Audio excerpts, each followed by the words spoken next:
घालू जातीनं आबा. काय रे? बरोबर आहे. अरे जातीने लक्ष म्हणून माती घातली ना आबाच्या तोंडात. आबा, मी तुम्हाला शब्द दिलाय ना, ग्रामपंचायतीवर आपली सत्ता असेल. मला जरा माझ्या पद्धतीने काम करू द्या ना. मी मोबाईलमध्ये काय करतोय काय नाही करत याकडे तुम्ही लक्ष देऊ नका. मला माझ्या पद्धतीने आता राजकारण खेळू द्या.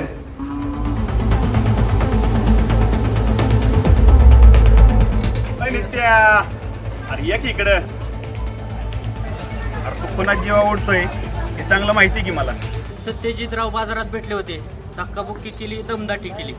त्यांचं काहीतरी करावं लागलं. अयो गौरी हो बघ इथंच बसलाय. बघ की आज बी इथंच बसलाय. माझीच मुलगी. चल